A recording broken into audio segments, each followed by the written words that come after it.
Thanks for joining us, everyone. So thanks for joining us today for a presentation from the Saving Ukrainian Cultural Heritage Online, or SUCO, as it's known, the team, titled Socially Engaged Digital Humanities. SUCO is an initiative of over 1,500 international volunteers who are collaborating online to digitize and preserve Ukrainian cultural heritage. Since the start of the invasion, SUCO has web archived more than 5,000 websites and 50 terabytes of data of Ukrainian cultural institutions to prevent these websites from going offline. The websites range from national archives to local museums, from 3D tours of churches to children's art centers.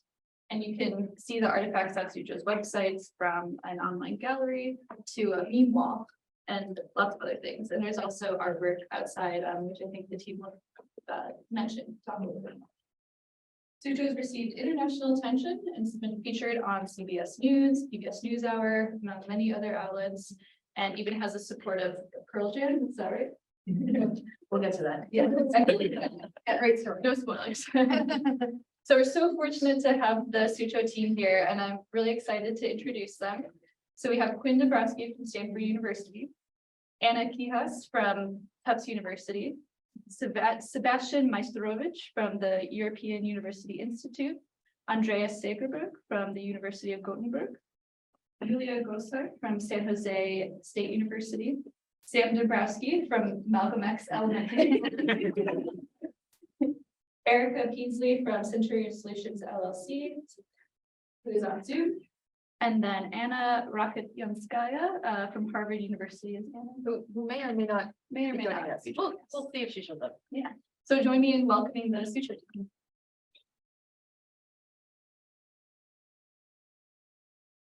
Yeah, thank you so much for having us today, and thank you to Sessa for the warm welcome and the lunch, and yeah, for inviting us all into the space today. Yes, so this is us. Or rather, this is a small fraction of us. The totality of us is kind of hard to imagine. You know, we would not fit in the room of maximum occupancy of 43 persons according to the fire code. You know, over 1,300 people have volunteered the SUCO since the project began, and continue working on it to this day in various different ways that we'll be talking about today. Here is our usual sort of social media handles and things, our website, Twitter, Mastodon, and Facebook, where we post inconsistent updates, but that's where you can find out more information. So what we are looking forward to talking with you about today is first the SUCO mission, how the project got started, and what we've managed to achieve over the last year and a few months, and then taking a step back, what are the lessons from SUCO? How do we avoid the need for data rescue in the future? This is something that we often hear from people be like, oh, how can we have more SUCOs? And we keep insisting, like, no, the ideal solution is not to have any more SUCOs. Like, this is actually a terrible way to deal with these things. Really, we want to be more proactive. And finally, how do you empower people to become digital grassroots activists? So the SUCO mission. So you've heard a little bit of these facts already in our introduction, but this is just kind of an infographic that gives you some of these key statistics from the past year. So this is just from March to December of 2022. At this point, we actually have close to 1,600, 1,700 people in our Slack channel who are doing work at different levels. Over 38 countries are represented. So we are really, truly a global rapid response initiative that came together to do this work. And in addition to doing the web archiving, so during phase one, when we mobilized all of our volunteers, we basically started just a few days after the invasion, and we grew to over 1,000 volunteers in the first week. I mean, it was very, very impressive, the power of social media, to harness and mobilize all these volunteers. And our volunteers span a variety of disciplines and expertise, everyone from librarians and archivists to humanists, programmers, technologists, to retirees and school children. And our focus in the beginning, so we call it phase one, the beginning of our project or initiative was really to web archive as much content from cultural heritage institutions in Ukraine, right? So servers hosting content that were physically located in Ukraine that had cultural heritage material. We wanted to make sure that could be saved. That was the main focus. And then by midsummer of last year, we began to move to actually sending digitization equipment to institutions. And so in order to get equipment over to Ukraine, we needed to fundraise. And so last year, we raised over 200,000 euros. We're still fundraising, of course, because we're doing more with our equipment donations. And by the fall, we donated over 74,000 euros worth of equipment to Ukrainian institutions. And you'll hear more about this throughout our presentation today. So it all started on Twitter, as I said, February 26th, 2 days after the invasion, when Russia invaded Ukraine. My background is, in addition to being a digital humanist, I am a music librarian, and I am very active in the music library community. And so I wanted to do a data rescue session that focused on music collections. And so I tweeted this out. By the end of the day, I think there were 300-400 people who signed up for the workshop.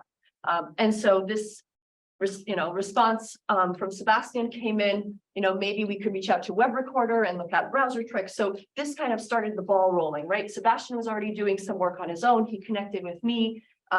Quinn, jumped in, and we sort of started this whole thing. That's sort of the kind of, broad, I guess, or the what's the word? I can't think of it. The short version of the story. There we go. Yes. So we started in the first few days after the invasion. We had our website up, so sucho.org. We started putting together tutorials, working with our volunteers, doing trainings on how to web archive, what tools are we using, and so forth. And this image here shows you there's the map of Ukraine, and Conflict Observatory and UNESCO are two organizations that have been tracking the various damaged cultural heritage or potentially damaged cultural heritage. So Conflict Observatory has been using satellite data as well as technology that tracks where there have been fires. So they use heat sensing to be able to identify where buildings have been damaged by fire, by artillery, by missiles, as well as they're keeping track of what's been looted and destroyed. And so you can see from February of last year through January of this year, almost 1,600 cultural heritage sites have potential damage according to Conflict Observatory. And then UNESCO has been keeping much more granular data as well. So they've been actually listing out by region which religious sites, which museums, libraries, archives have been damaged. And this information is actually something that we've been using, and you'll hear about this a little bit more from Erica later, as we've been doing our work. So with what Erica will talk about in situation monitoring, but also from when we've been creating things like our gallery. We've been looking at what content from which cultural institutions has potentially been damaged or looted, and working to curate some of those web objects in our gallery so that we can tell the story of what these things are, where they come from, and people can see what type of Ukrainian cultural heritage there is. So yeah, as Anna mentioned, at the very beginning, it was a pure web archiving initiative. And you might ask, well, why do you need to do that in the first place, right? Why do you need to save the archives, the web archives of publicly available things? Aren't these things backed up?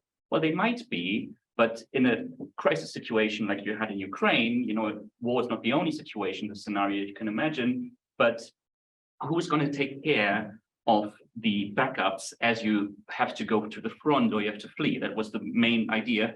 And on top of that, for us, it was important that we could do something without having to bilaterally engage with every single institution, right? We could just start and crawl. And there are some, unfortunately, very sad examples of how dramatic this was in some cases. So what you see here is the web archive of the State Archive of Kharkiv that I did myself.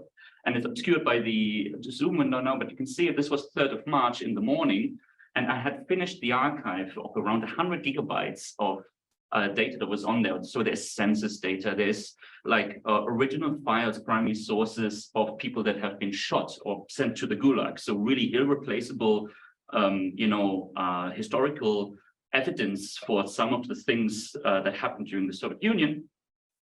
Finished the download in the morning, and at 5 p.m. the same day, the website was down. So this is how and then, oh, what kind of an insane rush this was in the first 1, 2, 3 weeks where we were barely slept. But this doesn't mean that it has stopped at any point. Unfortunately, there's an even sadder example, which happened just 2 weeks ago, where the local history museum of Kupiansk was shelled. The director, who you can see here, unfortunately passed away, as well as the accountant, and 10 people from this local history museum were partially severely wounded. And the website is also down right now. So we actually noticed that one of our volunteers has archived this back in March. Actually, Professor of Digital Humanities at Penn State, Elisa Brochero-Bonda, who did this. So it's just important to know that while we might think there are all these backup strategy in place, well, if it's just a website, we can capture what's on it with the attachments and so on, and also get a representation of how that institution worked. But really, what surprised us, I think, is that our definition of what constitutes cultural heritage really expanded as we were going through these websites that the volunteers submitted. Because there were such things as local youth centers, or also just the pages of library documenting several events of cultural life before the war, where people engaged with cultural heritage. So, seeing this stopping on the 24th of February and knowing that, the people who might take care of these websites might not be able to continue to have them up, gave us a sense that, okay, wait, we are archiving a much broader range of cultural heritage. And this is also true, for example, for catalog data. Even if there's no digitized objects themselves on the website, the mere presence of catalog data can be evidence for even war crime tribunals pertaining to looted art or destroyed art. But also there were much more interactive experiences. So, for example, there were 3D tours of archaeological sites or just panoramic views of life before the war of the city center. So all of these things, because they were given to us, we suddenly had to try to say, and that wasn't actually technically that easy, but we persisted in that way, I would say. And Andreas is going to talk a bit more about how that actually works. Yeah, thank you. So how do you organize thousands of volunteers to not do like archiving of the same stuff and do it in a rapid manner? Google Sheets is the answer. Has anyone used Google Sheets? I would say that collaborative software, like where you can edit at the same time. I usually mess it up when it's only me. And we had, I think, 300 or 400 people that simultaneously used that Google Sheet. It was also connected to a form, and that was the how we collected or discovered the websites in the start. We also used open data like Wikidata and domain intelligence, looking through zone files to try to find where are these institutions. So it was popularized as the gigantische spreadsheets, like the huge, the giant one. So this was very useful because it was a tool that everybody knows. Everybody can edit and use a spreadsheet. So it really lowered the threshold to have volunteers to make a difference. Other tools that we been using, as Sebastian talked about, the 3D tools, they are very interactive and dynamic sites that you need to have like a human interaction in order to capture the full content. And for that, we use Web Recorder, which is a browser-based proxied sort of a recorder, like a video recorder, but only you. As you surf the web and you click around or zoom in and out of 3D tours, it saves them into web archive files. We also had the opportunity to try out Browsertrix Cloud, which was under active development, but was not ready for use. But Ilya Kramer, the developer of both Web Recorder and Browsertrix Cloud, set up an instance for us to use, which is a very easy way for volunteers to just enter a URL to a website, and it crawls the web, but it crawls it through a web browser, which makes it possible to collect and save very dynamic content. For instance, if you're familiar with infinite scrolls and stuff like that. We also made use of Internet Archive and the Wayback Machine with the Save Page Now, which was easy enough for a lot of people. But I'm going to talk a little bit about two specific tools, base row and dataset. And base row is an open source alternative to Airtable, if you're familiar with Airtable.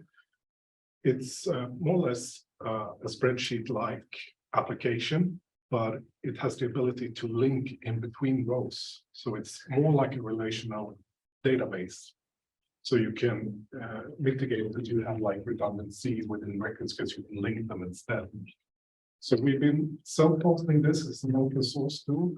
And right now we have people that are going through the Google Sheets data and cleaning it up. Because the focus on when we were doing this was not like metadata, it was like rescuing. We have to figure out, describing the content as something that we need to do for years, potentially. But I think we are like halfway through now, so it goes on.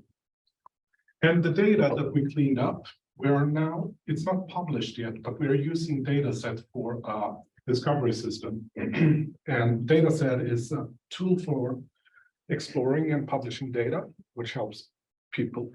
It takes pretty much any shape data, and in the background it uses SQL-like databases, so it's very like a baked application that you can send around and publish very easily. And the system is aimed at journalists, museum curators, archivists, and so on. And it's what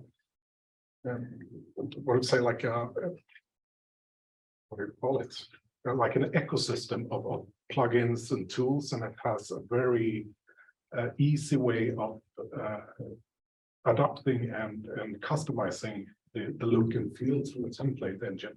So that's what I've been doing. So I've been templating and writing plugins to take our web archive data and presenting it in a searchable way. So you can search for records. Here we have like authority records of all the institutions.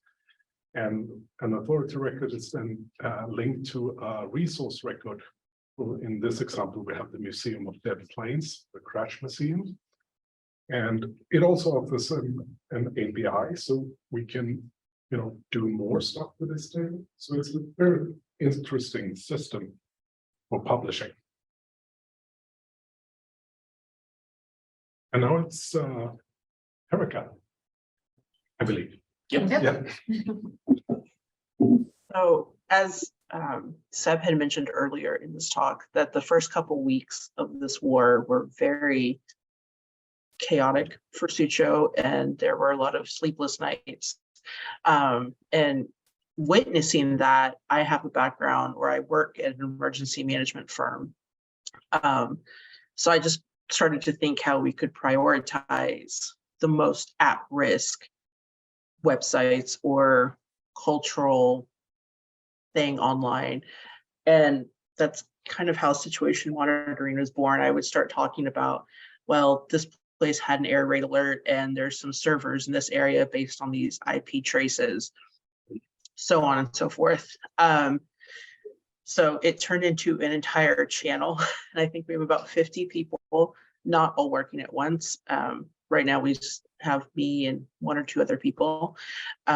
We basically source as much information as we can coming from the front lines or from Ukraine to prioritize, especially in the first phase, what needed to be archived first based on multiple different factors. In the emergency management world, there's something called a thyra matrix. We try to incorporate that.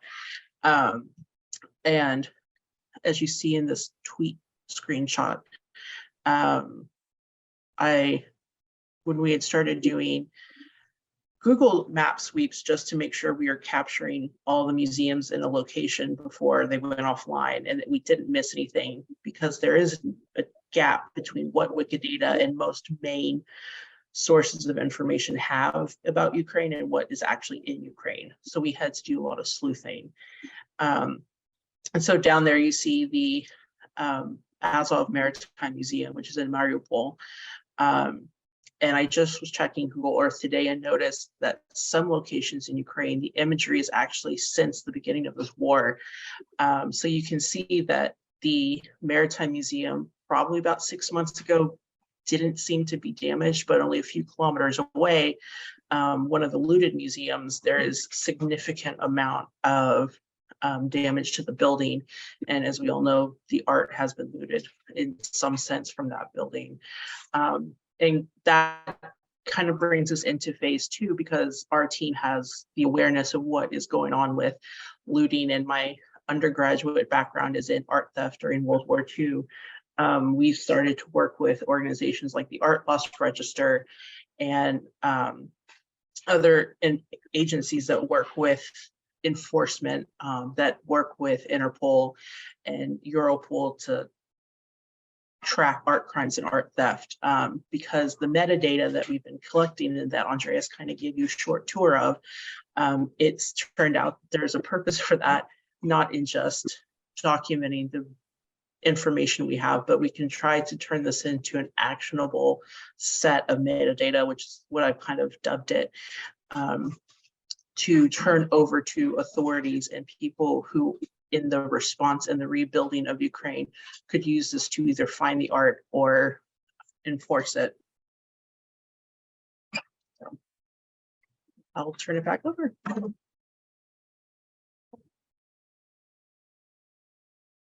So one of our sub-projects from Sucho is this gallery. And I mentioned this a little bit in the beginning. We built this in Omeka and we're self-hosting this. And so what you see on the screen here are just a selection of items that we have curated for the gallery. 234 items are public. We have over 300 right now. So there are still some that are being reviewed and just edited before we publish them.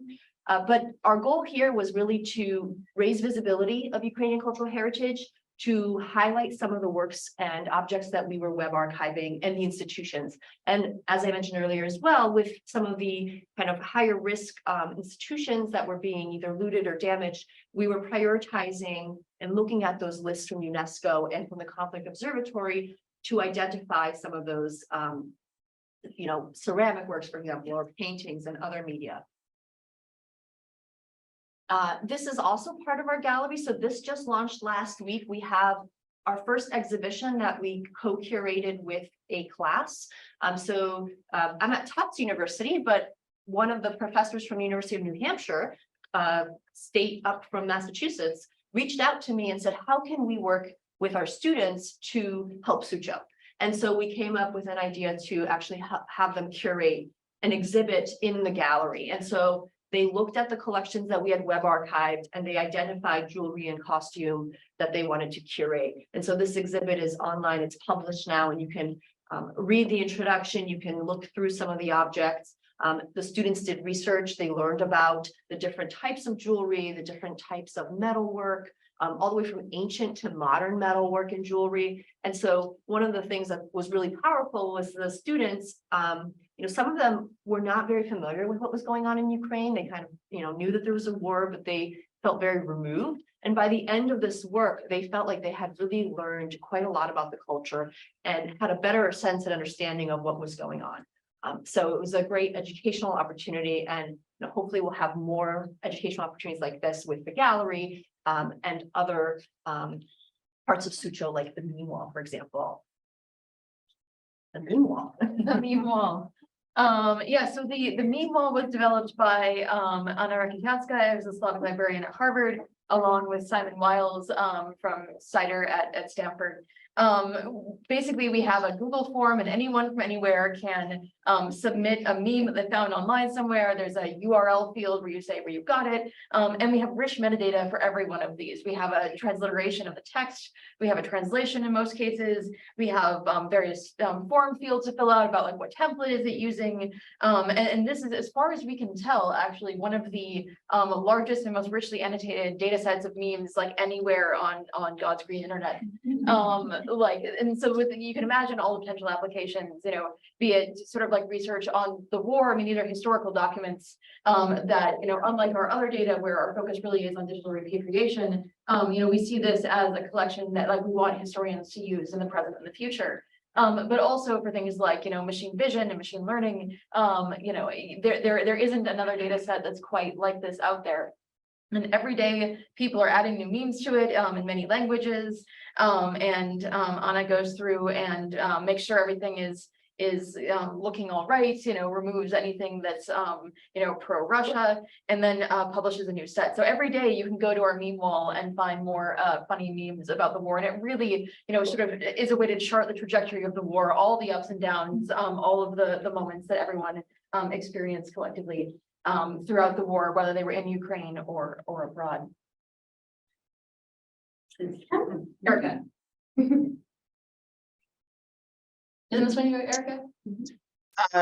It wasn't, but I can talk about it. We all can talk about it. Go for it. Okay, so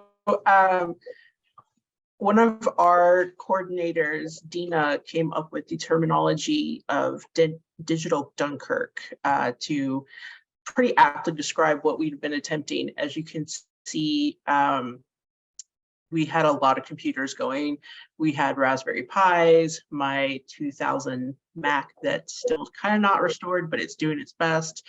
I think that's Andreas's feet, but those are his computers. So there are a lot of, that goes back to the endless days of us working with every kind of computer or anything that could scrape or worked on the internet in one place to just evacuate essentially digitally what could have been lost in Ukraine. And Dunkirk is obviously a reference to a World War II evacuation of English soldiers across the English Channel.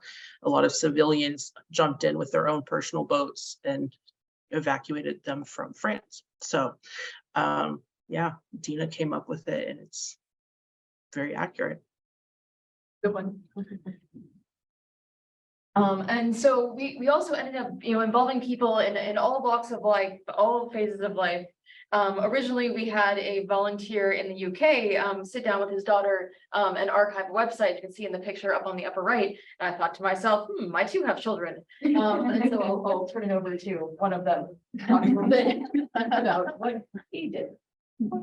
Well, my mother asked me if I could help save the Ukrainian cultural heritage site. I was like, yeah, sure, I'll give it a try. And then after my mom taught me how to do it, like, I was like, PG, can I please go archive sites now? Yes, definitely. And so I normally did it at least once a week, normally 3 times.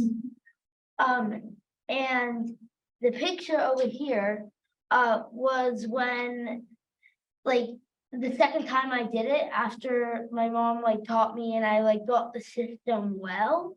I was just like click, click, click. Okay, saving. And I just repeated. What did we do with your school? And then we made a sign to like say, you can help. If you want to help save the Ukrainian cultural heritage online, contact /learn more. And then we had a Zoom event where we were able to teach other kids how to archive Ukrainian cultural heritage sites. so, yeah.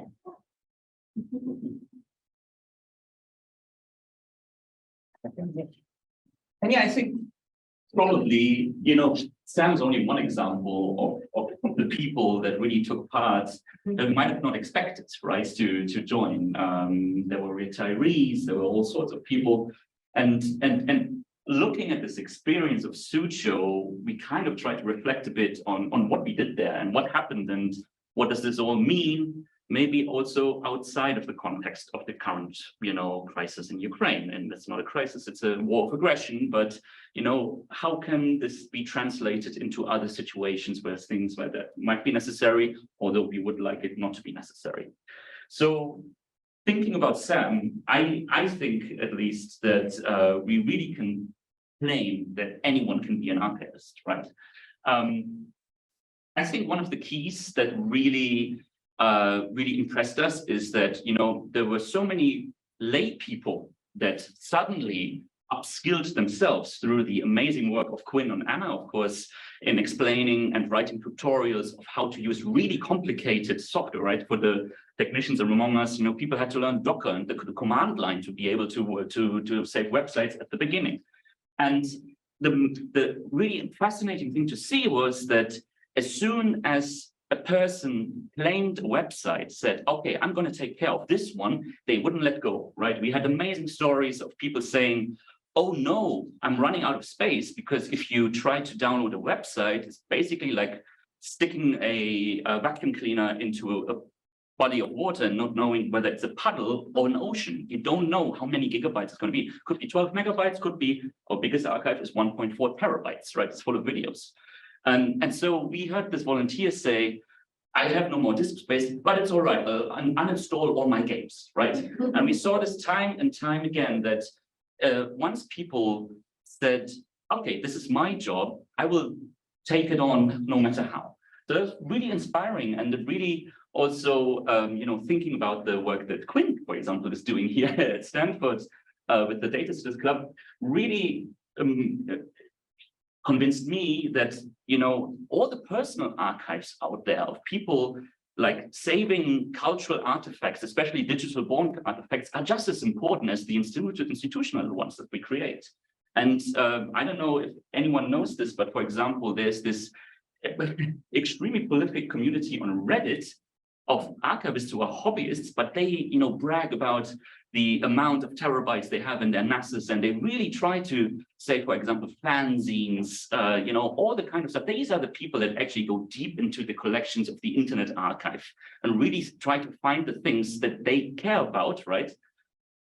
And it really, I feel, gives us a sense of that, the internet is too vast for any one person to, right, archive it. So we should think about that. If you know something and you think that it is worth preserving, it is really your job to collect it, to preserve it, and then also talk about it so that other people could lead your example. I think this is something that we feel collectively, that Suzhou really has shown the personal responsibility and the ability for anyone to participate. And maybe you want to go into this.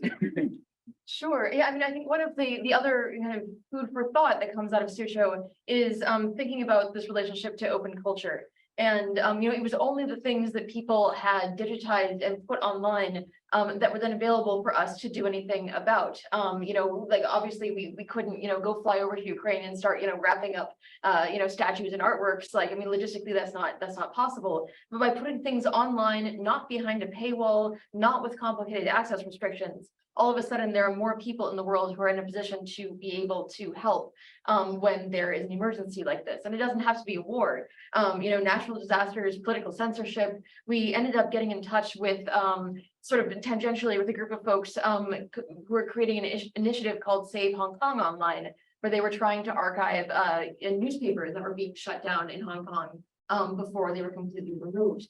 Even things like link rot. It's so easy for things to disappear off the internet. And it doesn't take a whole lot to, just a little bit of effort to save it in the Wayback Machine. One of the updates to the Wayback Machine because of Suzhou is a new button when you go to save a website. You can also download a WAXI file, which is a web archive file, similar to the ones that we were creating with Docker and Browsertrix Cloud. So now, not only can you have it be saved over the Internet Archive, you can have your own copy of the file. So if they had to take it down to do censorship or things like that, you will still have a copy of the site. And fundamentally too, digital humanities projects are also research data. I mean, this same, set of principles holds true for all of the things that we create. So, it's important to also take these steps to make sure that there are multiple copies, that our data is backed up, that our websites are backed up, and made available through web archives if we want them to be available for the future in that form.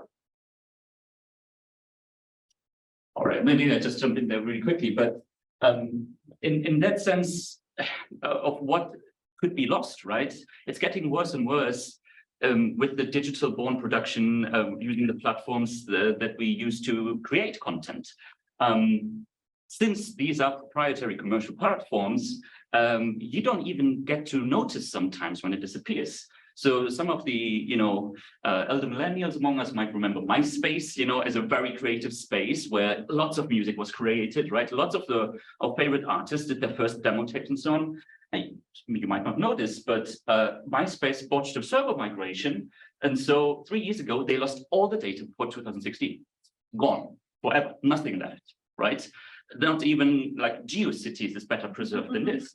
And all it took was a 40 server migration. It just really doesn't pay for these companies to take care of this culture. There's no incentive for them to do it. So again, we are the ones that can say, this is my favorite artist, let me make sure that these songs, at least I have somewhere.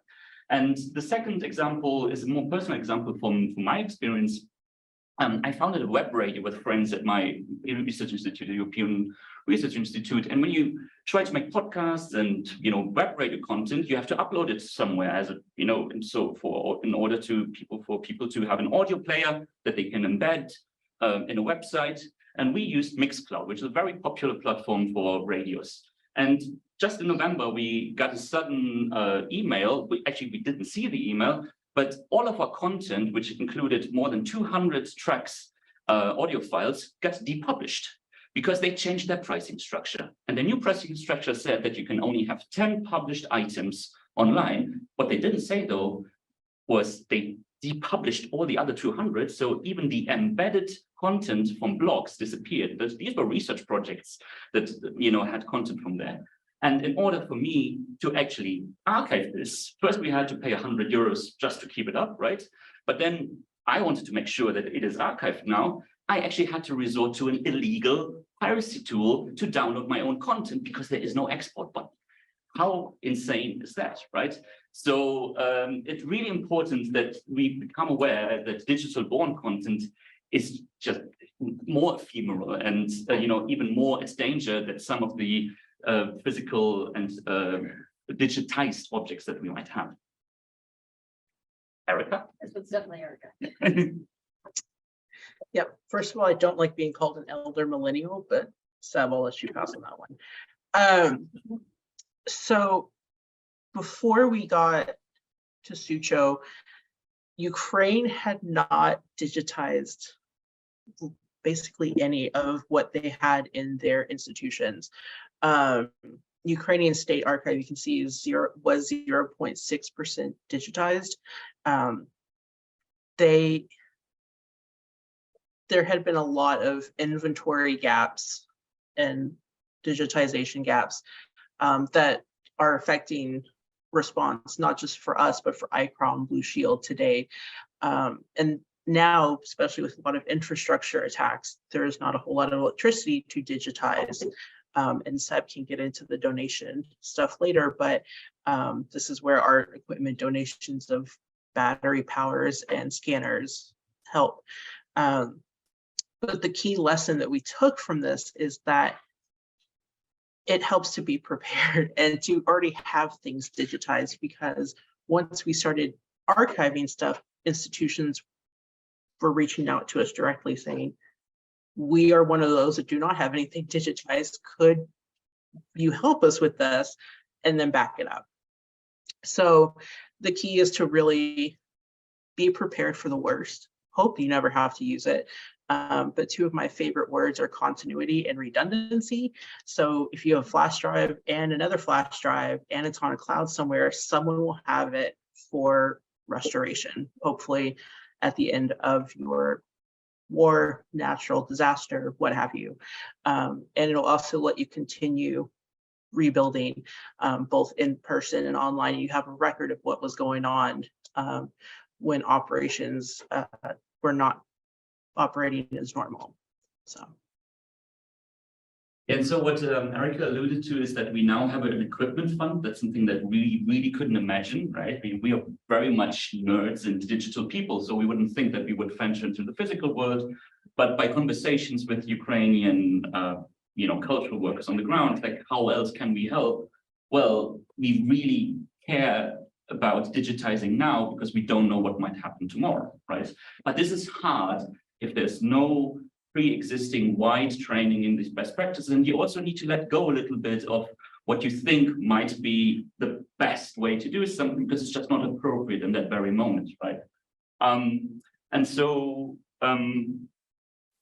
We have been able to deliver various equipments, and we are very lucky that we now have actually an equipment coordinator who is the only person that is actually employed by Sucho, because it takes so much knowledge in the sense of what can you do with which kind of digital means, right? So like one of the most universal tools, for example, is a digital camera. You can do so much with it, right? So even though you might have the idea that you need a satellite book scanner or something, maybe a digital camera is much more appropriate for the holdings that you have.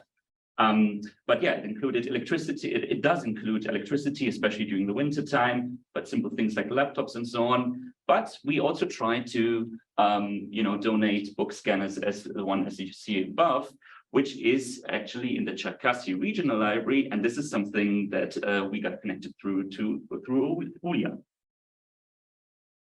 Вітаю, колеги, колежанки. Дякую, що ви прийшли, приєдналися до нас. I was born in Cherkasy, and when with the war, I was changing institutions, and I ended up being hired by San Jose State University. And when I was actually signing the contract, I asked the dean, can you help? And that would be my core condition to join you. I'll do what you want me to do, but help. And the chair stepped in, the director of our program, Anthony Cho, and said, we'll do a fundraiser. That wasn't even before I started working. It was March, April. And we ran a symposium of Ukrainian librarians. Kharkiv came, Chernigov came, Cherkasy came, Kyiv came, and translator was from Ukraine, Alexei. And I organized it, we led it, and it just told us what's going on. And that was June. And after that, Lyudmila is somebody who is a Cherkasy Regional Librarian director, so we talk every day, and it was difficult, of course, when the whole thing started. And she said, I have a dream. For many years, I wanted to give digital technology, even before the war. It's impossible for our region because we're not Lviv, we're not Kyiv, we're not an academia. We not rural, but we have a lot of ethnographic materials. We have a lot of historical materials that are about Cherkasy region. We have over 600 libraries in our system, and in Ukraine, regional library coordinates the system. And a lot of those libraries are rural libraries, village libraries, and we have a lot, but it's a very specific thing. So to get a grant, to get digital technology, we're not a priority. We're not a national archive or a, big Vernadsky library, for example, in Kyiv. That's been my dream since I began as a director, and I cannot fulfill it. So with our fundraising, first thing that we wanted to do is actually to get a scanner, that little scanner that was the first thing that we got using our fundraiser. And the fundraiser started, my director started it, we put it out, and people from all over, my friends and relatives and students and faculty. And as we were doing it, I was using my library connections, finding out what's the best scanner for Cherkasy, because I speak to Luda. Luda says, well, we want this, but is this the best kind of thing? Because they don't have training. So we spoke to people who did scanners in, war zones. So they said, yeah, we use that, but that's an emergency kind of thing. It's not gonna probably work if you want to do books. It works for records. We obviously had this big dream of getting like the best scanner ever, but it was like over $20,000. And through that conversation with the librarians, actually across the world, I got emails from Europe. We got in touch with Sucha, and it was October, I think, no, a little bit earlier than that. The teachers contacted us and said, yeah, we want to help. By that time, we did the scanner, we did the little scanner, and we did that scanner because people in Odessa got it and they used it and they said it really works fine, so you're gonna enjoy it. So we've done that, and we also run the children's room contest. You probably saw some pictures that's from the Cherkasy. So we've done that, and the fundraiser helped to actually do this. It was a therapeutic event. We have a lot of refugees. Cherkasy is in the middle, so people from very affected areas have got into Cherkasy area, and Cherkasy State is a relatively safe place. So ways we did that contest was actually for the families and communities to come together, and it had a therapeutic event, but I also wanted to collect evidences, wars with the eyes of the children. And it was actually quite successful. We couldn't hold an exhibition in Cherkasy Library because they started bombing in October, so it was unsafe for the winners to come to the city to do that. But we've got every single picture digitized, and Sucha said, why don't we save it in the gallery? So every picture is saved in the gallery. We have some hard copies that Luda said from Cherkasy. We hope actually to have like a traveling exhibition so people can see those pictures. We have quite a few of them. They're quite powerful with stories behind. And then that's Luda. That's a friend and colleague. And Sucha Stefan said, you want a green scanner, and this is the green scan, we can do that. That was like unbelievable, literally, because what happened is the Cherkasy opened E-section of the library, the whole section, they had an empty room. It's a big library, and the library curates for materials from the system libraries, from the region, but it's also a depository. So right now there is a big Russian book removal, but Cherkasy Library keeps the safe, those of you who are librarians, the depositories keep one copy in the basement. So Cherkasy Library is one of those libraries that actually also serves as a depository. So it's another layer of space needs and preservation needs when you work as a depository and then have digital equipment to actually save on space and time and resources to keep those copies. It's those specific. But Luda was like, so and the interesting story is that the funds that Cherkasy Library got to open up the E-section actually came from a rock band, and which was sort of a fun thing to mention. We want to write them a letter, and so they started digitizing a few things that have been digitized. Already we've shared with the Internet Archive with Mark, and it's going to be part of those. The digitization process continues. It's a little bit difficult at the moment. It's not safe. A lot of cultural, important significant artifacts are in safe places, and these places are closed. Like our Ethnographic Museum has a lot of linens, and it's still, in locations that because it's not still safe. But step by step, slowly, Cherkasy is able to do that. Plus the generator that you guys got, it's a power sort of thing, not only for the phones, but actually to keep the library safe, because we don't want somebody breaking into the library and stealing this. So that helped to help the security system of the library to actually be on without somebody being there day and night. So that also was one of the things that is very important, because you don't want to people loot during that times, and that what the generator actually helped to do. So big comments, like we are endlessly grateful that. And we continue collaborate. Luda couldn't come because she couldn't get the visa, but we hope next time she's gonna be with us. And the whole Cherkasy team sends hello. But as we did that, and I'm going to race through a bit the rest of this, but there's so many things in this chain then that you discover, right, where you don't know how to continue. So, you know, once you've digitized things, where do you put them? It's a huge problem. And you have to realize that the most of the repositories or digital library systems are hosted by institutions or national consortia, not even transnational consortia. So when institutions then say, okay, what do we do now? We don't really have an answer. Our equipment coordinator, Ekaterina, has been working with the German Museum Association. They actually run one of these rare platforms, which is called museumdigital.org. And she has translated the entire thing into Ukrainian, has made workshop videos and translations and stuff. And so now we do have one of these platforms, but it's a structural problem that really puts under-resourced countries, especially, at a disadvantage. Like if you really, really want to preserve the things in an emergency situation, there's not even a place to upload them. And what people do then instead, and I think this is incredibly pragmatic, is they upload them, of course, to commercial services. And this researcher, for example, from Dnipro, he has by himself digitized over 170,000 pages from his local archives, and he has made little albums in Flickr, and that works already. No, that does the trick in one way or another. Of course, there's a lot of important metadata missing, but the digitization is there. And this is just a consequence because there are no such pre-existing platforms that really should be there, you know, apart from Wikimedia Commons, which is a bit, you know, not everything should be in Wikimedia Commons initially. There might be private collections that you make them public. You want to have some kind of data sovereignty.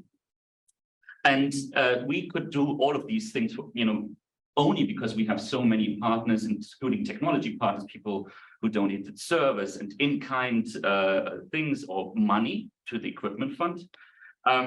But really, I think one of the bigger overarching things that we saw throughout this is that there is a gap that needs to be filled with non-profit technology. So we use all this software. We have the expertise to host all of this software, but we are very realistic that other people who might really need it, activists and so on, do not have it. And that's something that really shouldn't be. I mean, we are also victims of the, you know, the commercial trap when your data gets trapped. So we work with Slack because that was the first thing that everybody knew, but we can't access anything that is 90 days or older because Slack wants to charge $12 per user then at some point. So we don't even can see our own conversations.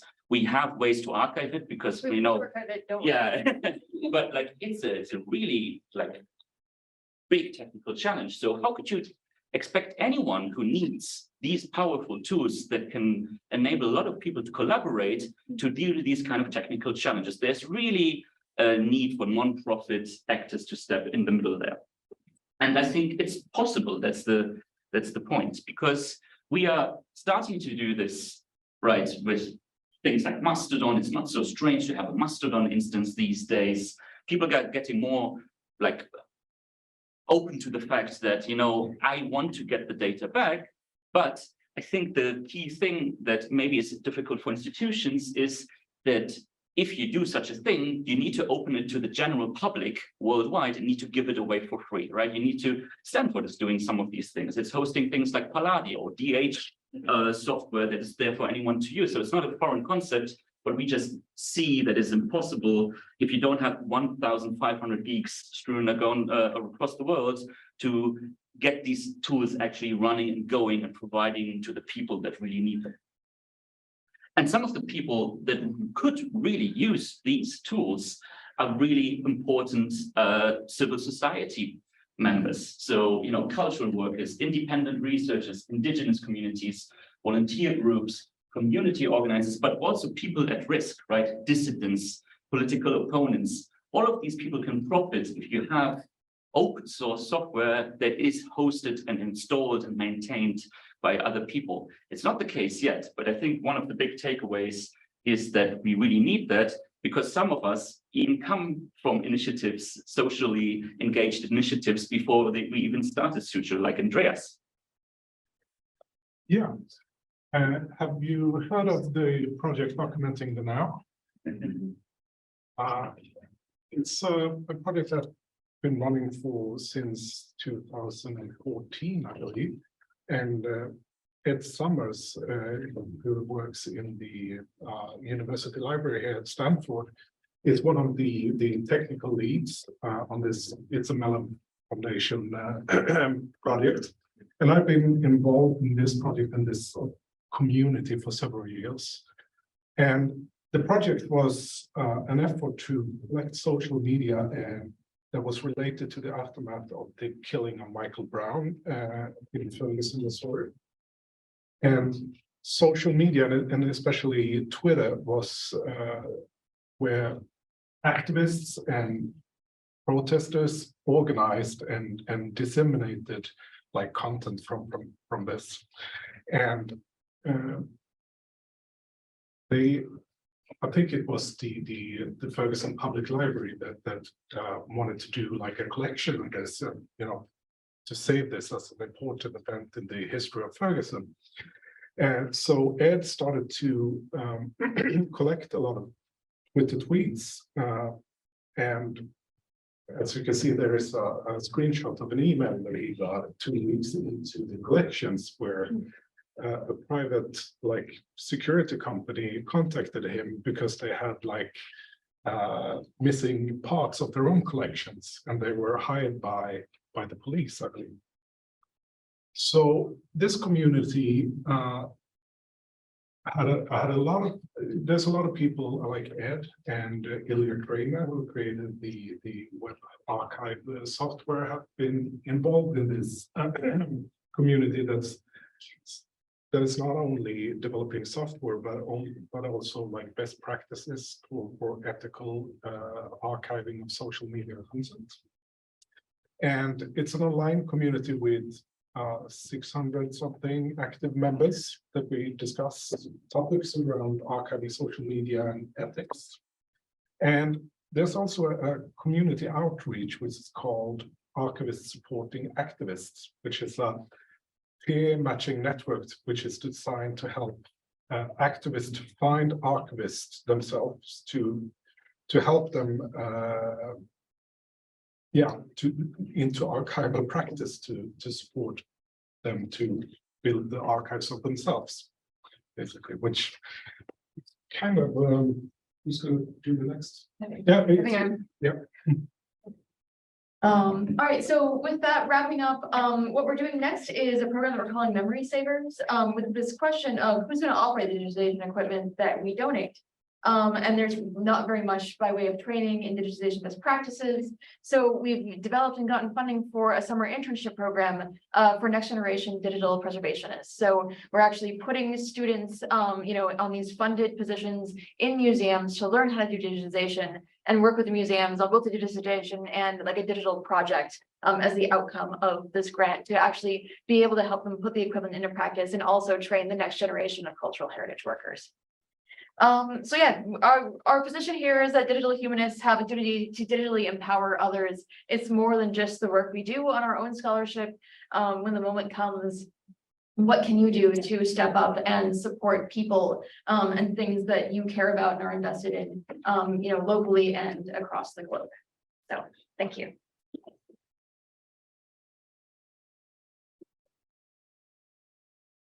Thank you everyone so much. We have a little bit of time for questions. You shared a little bit about what other groups have learned from your project in terms of like being ready. You mentioned the Hong Kong newspaper preservation. How much did you learn from prior preservation efforts, like in Syria, for example, like other crisis zones where cultural heritage needed to be captured quickly? So we went looking for examples as we started, and there were some web archiving projects that sort of at first glance seemed comparable. So after Trump was elected, there was an effort to do archiving things like climate data and like LGBTQ government websites and things like that. But it turns out that sort of systematically archiving websites with reliable uptime over the course of like a pretty clearly defined like set of 3 months is a really different proposition than doing it during a war. And we went looking everywhere thinking surely like people have done this before with like wartime web archiving. And we're surprised to find not much really anything written on it. And so, you know, we have been doing what we can sort of while also juggling all of this to actually document what we've done. We're hoping to put together sort of like a set of resources and tools, you know, a handbook of emergency digital preservation, to be able to share some of this stuff more broadly. And I think one of the things that we did learn from volunteers who had been working on other kind of, you know, socially engaged digital humanities projects is like, you know, how much really does depend on like the individual context, the individual situation. You know, what we're doing here is really different than, you know, what some folks have been doing to try to like, you know, 3D scan, you know, statues in countries where they were being blown up. Like the cultural context is different, linguistic context is different. And you really do need to be partnering with people who like know the language, know the culture, and like know what's going on. There's far too much of like tech people parachuting in with cool technology, being like, we're from Silicon Valley and we're here to help.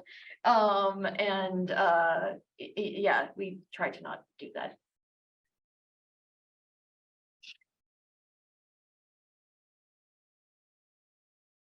I think I have a question about the meme wall. I think you said that you remove anything pro-Russia. Is that We keep it on the back end, but we don't display it. okay? That's what I was going to ask, because I was going to ask about, you know, Oh, the also- decision making behind that and the politics of what you preserve and all that kind of stuff. Yeah, no, we are keeping all the things. I mean, we are specifically seeking out like things from the Ukrainian perspective. But we aren't deleting pro-Russian things or things. There is, you know, we take a fairly flexible stance on obscenity, but like there is a line. And there are a few things that like have not been published to the wall because of that. We just discuss it on our internal Slack channel when there's sort of an edge case. But yeah, we are keeping all of that. We're just not publicizing it all. Can I add a little bit on it? It's publicizing certain things, particularly for the people who can access them and who have been affected by the war. It's not the right time to do that because of the situation. Perhaps when there is a little bit of time, then not destroying them, but sort of having that perspective. Refugees and people who can access it, and that's why it's. We actually have quite a few visitors from Russia, which is sort of interesting. Simon has been keeping metrics for the meme wall, and like clearly it got posted somewhere, you know, be it on like Russian social media or something. But we had like, you know, I think like 13,000 like visitors from Russia over the span of a week, and not in a activity pattern that suggested like any attempt to like do a like distributed denial of service attack or anything. Just people were looking at it. I mean, it's a static site hosted on GitHub pages behind Cloudflare. So like it's pretty, all of our stuff is pretty hard to take down. Jinx it. Yeah. Literally, don't drink it. Yeah. But no, like that's not actually like the behavior we were seeing. Like people were just browsing. Don't jinx it. I have a curiosity also because it's amazing how you really had to adapt at the moment at a speed that I can't even imagine. So when you said it, I'm going back to the first slide in my mind, and I took a picture with the staggering number of you did 175,000 websites now. But 5,400 websites or so. I don't know what, so I just, do you have and of course, what's also so interesting is that the definition of what a site that you're interested in is changing, and that's an interesting part of it. Okay, yeah,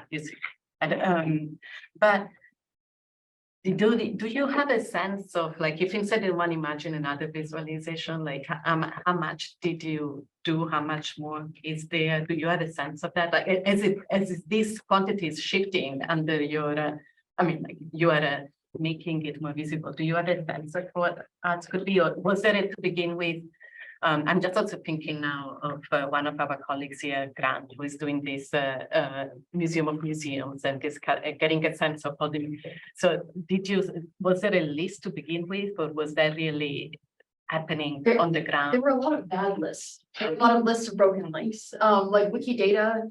We actually ended up doing a lot of updating of Wikidata along the way. So the Wikidata data is now better than we found it. But yeah, I mean, there is no comprehensive list of even like your traditional galleries, libraries, archives, museums. Like we worked with you know, some Slavic area specialists, you know, from different libraries who had like their own personal lists of things. But we were, you know, eventually we ended up buying a bunch of DNS records, and we're trying to sort of dig through those, looking for things that look like museums. We did run out We did of run out. websites to archive, but I would challenge anyone to have authoritative list of digital culture anywhere, right? This is not something that our submissions, the Google form that we posted at the very beginning, these might have been researchers who have been using, might have been the only users, right, of like a DSpace instance of the University of Odessa with rare books. Because on one hand, you have the supply, people just digitize because it's their institutional responsibility, but who consumes those? So our submissions came from all around the world. They were not just from Ukrainians. And so we think this is a pretty extensive list. Yeah. But as Quinn mentioned, like, so we had specialists from every walk of technology. So Benjamin Schmidt, who used to be a professor at NYU, he did some magical mumbo jumbo with actually tracing when websites were offline, going offline and coming back online. He was mapping them and then doing additional discovery through, you can buy actually all domain names of the world in a data set. And then we were applying different kind of, you know, searches across them. So IP addresses in Ukraine, but not with the Ukrainian domain ending, because you don't know, like it might be hosted on a .org domain, right? But it's Ukrainian, it just doesn't say it in the domain name. So I think it's pretty extensive by now, yeah. But like, no kidding, don't take it. You're not gonna be surprised by me asking this question at all. But what is the curation process like in terms of the Omeka instance that you are working on? And also, are you working in Classic or S or? Yeah, great question. So we're using Omeka, we're fully hosting it, and it's Omeka Classic. And we made that choice because of basically trying to keep the threshold low in terms of introducing people to how to use Omeka. So if you're not familiar with Omeka, there's Omeka Classic is basically, it's using Dublin Core metadata, and it's a fairly simple, you can either edit directly by inputting content into the metadata fields, or you can do like a batch ingest through a CSV file. Omeka S has some linked, more linked data compatibility, and some modules and things that just take a little bit longer to get used to. So most of our folks were comfortable with Omeka Classic. And so what we did for the Omeka gallery, as well as, you know, for like the memes and then the Internet Archive uploads that we did, we met and worked on metadata curation documentation. So we created basically a metadata dictionary. And the next question is, did you have any complications with trying to fit Dublin Core and all of this together? Not really. We were able to kind of figure out, okay, you know, the main fields that we already had in Dublin Core worked fine. We didn't want to overcomplicate things. So if you go to the gallery website, you can see on the there's a documentation page about, I think it's under, yes, no, where is it? How to explore the gallery, I believe. Yes, there's documentation there. We also have a wiki with much more detailed documentation, including the dictionary and so forth. So we created a few fields that were specific to our needs, like host institution, institution location, administrative district. But then the other metadata fields, we basically looked at what we already had from institutions. If we had bibliographic metadata from you know, a library collection, we tried to use what they were already describing and how the terms that they were using. So we used English and Ukrainian. We didn't want to recreate the metadata that they, you know, may have already provided. So Yeah, we did not use Dublin Core for the memes, that is entirely. Right. That's a homegrown, yeah. That's actually a completely different thing. Sarah, do you have a question? Yeah, I have a question just about how people are using it in research now. So I guess there was like an example of someone, you're bringing, you're preserving like these D-space collections of materials. And so there's researchers who might want to use those and, the content in particular, but also like are researchers reaching out to you for the metadata to use in sort of as either parts of it or, And we've had emails from a variety of different We get so researchers many and great scholars. And some of them were a bit spammy or, looked like they just wanted all our data and we're like, well, no, not really, that's not what we're doing here. Most of what we have is, it's open, right? But we are not trying to create like this massive database that we're then going to forward and hold on to forever so that people can use it for whatever purposes, research, visualization. I mean, we have all of this data that we then want to give back. And we want to make sure that for the gallery, for example, we're curating just a selection of objects that people can see that exist at these institutions, but we're not claiming ownership over any of it. And so, I mean, I personally don't feel comfortable just handing over, all of the metadata and all of the images that we have to someone to use for whatever purposes. So the content we've created in the gallery, we have CC license for the gallery work, but the objects, the photographs, all of that is owned by whatever institution it belongs to that we've cited. And so we state that. And if someone wanted us to take it down, we would take it down. In the beginning, I'll say that for the gallery, we actually made a concerted effort to reach out to every institution that we were going to curate objects from. And from the majority of them, we received permission. We just wanted to be kind of approaching this ethically and making sure that these communities knew that we were also doing this kind of work. Do you have time for maybe one more question? Yes.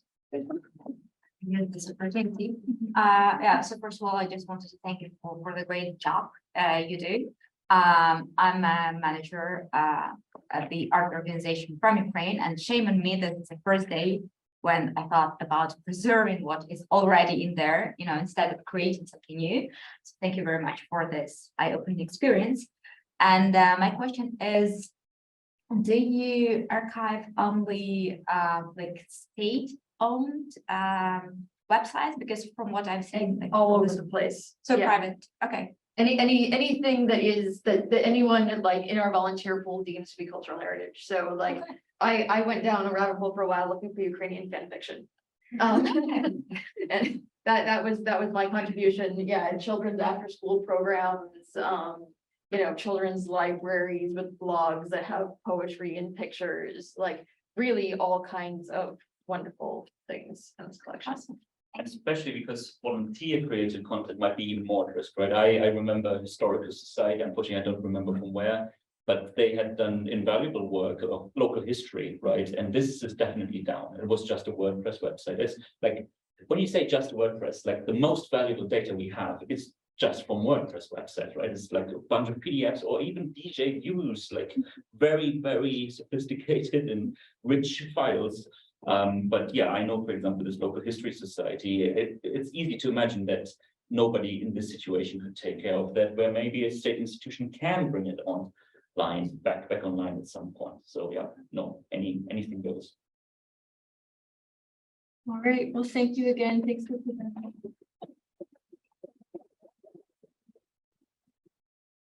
Yeah, please check out the paintings, the drawings on the way out.